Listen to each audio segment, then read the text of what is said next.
found it difficult not to be excited by Need for Speed Rivals. Just look at this fast and furious action.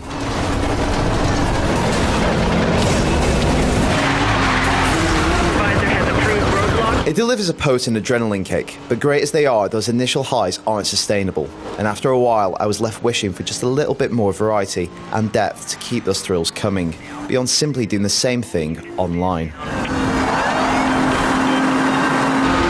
Rivals combines Hot Pursuit's cops versus racer dynamic with the freeform gameplay of Most Wanted's open world.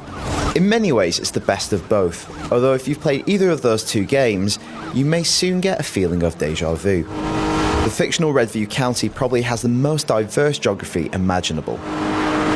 It's a welcome change of pace after the relentless urban sprawl of Most Wanted, though I came to really miss those concrete labyrinths when I was outrunning the cops.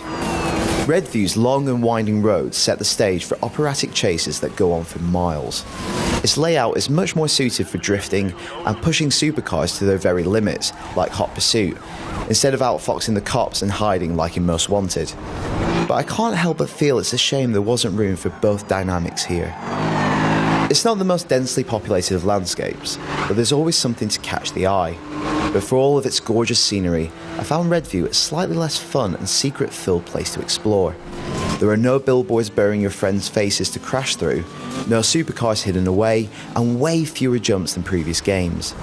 And while there are a few hidden pathways and some opportunities to go off-road, I found myself more frequently being put back into place by an officious barrier.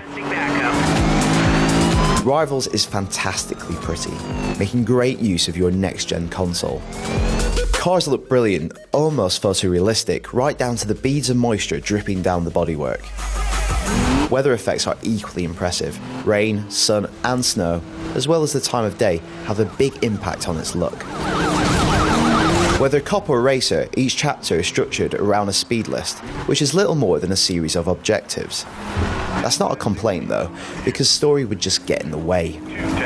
Hot Pursuits, high-speed races with the cops already on your tail, are definitely the pick of the available events. Time trials and races lose their appeal much quicker, especially after you've already driven down the same stretch of road countless times. No matter which side of the law you choose, there's a garage full of high-powered supercars ranging from Aston Martins to Ferraris. Handling is fun, responsive and accessible. Even newcomers will soon be able to slide around tight corners with a little practice. There's also the option to soup them up with high-tech gadgetry. None of the weapons are particularly memorable or iconic, and while they occasionally come in useful, you can't really beat the old-fashioned approach. The racer is out of commission. It's all in the pursuit of unlocking upgrades, and this is where it's definitely more fun to play as a racer. There's more customization, better toys, and the way in which you accumulate points is much more engrossing. There's a simple but effective risk-reward dilemma at play, baiting you to keep racing to build your score and multiplier. But if you're busted, you lose everything. The feeling of being pursued by 6 police Ferraris when you've got in excess of 100,000 points at risk is when Rivals is at its very best. By comparison, playing as a cop feels a little staid. That's the thing. Rivals is tremendous fun for a good while, but once I got to grips with its weapons, unlocked more of its ridiculous cars, and became intimately acquainted with its map, it didn't have a lot more to really show me. And while the map is fairly big, when you're driving around it at such high speeds, it's easy to see a big chunk of it in a single pursuit.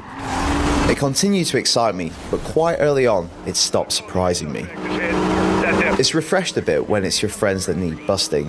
The 6-player multiplayer mode is seamlessly integrated. You can all be cops, hunting down AI racers, or run from the fuzz together, or even a mixture of the two. There are no rules, and it's enjoyably freeform for the most part, though I worry the size of the map and relatively small number of players is slightly at odds. It's best to think of Need for Speed Rivals as a thrill ride. Get on, scream to go faster, and it will. It has some of the best car chases around, and they've never looked so chaotically beautiful. And if you haven't played a lot of Hot Pursuit or Most Wanted, its charms will be much more alluring. I was looking for more exploration, depth and variety, and in this department Rivals is slightly wanting, but its innovative approach to incorporating multiplayer does just enough to compensate. For more on Need for Speed Rivals, stay right here on IGN, but for now I'll leave you with my best hot pursuit.